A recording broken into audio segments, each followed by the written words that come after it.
What's going on, guys? Happy Monday.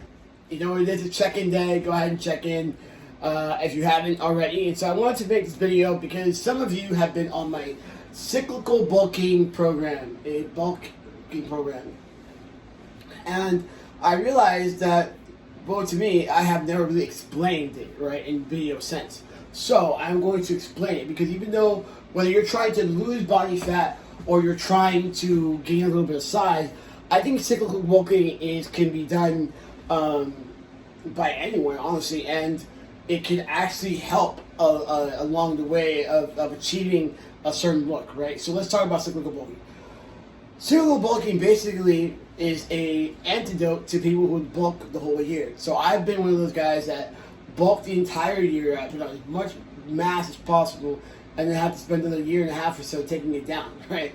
Because what happens, like, I don't have the most beautiful genetics, so I will gain 30 pounds and have those stay 30, maybe like 10 or 15, maybe muscle if I get lucky, or I'm gonna have to lose 10 or 15 pounds of fat mass. So you're kind of on this yo-yo, and it's a big yo-yo, you know. So cyclical bulking is basically, you know, bulking with small pockets of cutting, right? So it basically pays attention to something called insulin sensitivity. I don't know if I mentioned this in another video, but insulin sensitivity is something that you have to be, right, in order to use your carbohydrates for energy and rather than store them as fat.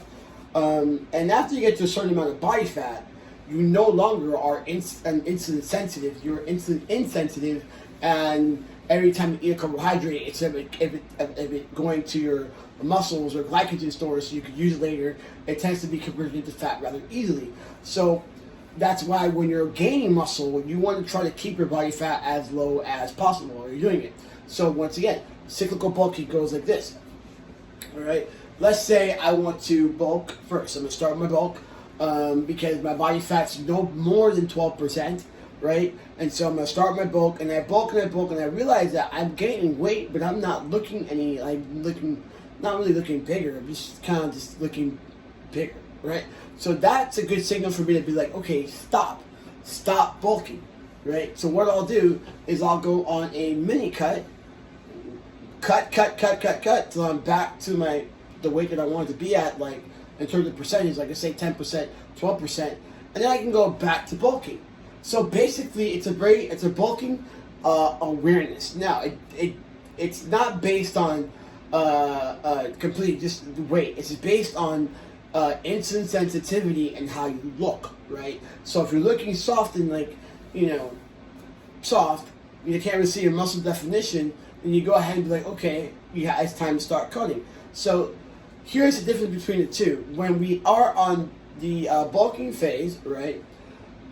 We usually have carbohydrates. Usually, the most of it's going to be about the time of your workout, and then when you're on your cutting phase, you cut out the carbohydrates. And the cutting phase isn't supposed to last like a long time, so that's why you're going into basically a keto type diet, right? So if I had to put my hands on it, I probably would say keto. Now, here's the cool thing about the cutting phase, though. If you are feeling very lethargic around the times of your workout, you could have something like a carboline or some kind of like dextrose drink, right, or drink that gives you carbohydrates around the time of your workout, but it's fast-acting carbohydrates. And as soon as you're done with your workout, you stop with that and you go back to normal eating, right? So another thing about the cut is that you're going to raise up your good fats, right? Just don't eat any old fat. You're going to raise your good fat. So in the morning, you might have like some chicken, right? And you might have like a little bit of coconut oil with that chicken, and maybe something else to give it a little flavor. And so you have that with some vegetables, or you could have that with grass-fed butter, right?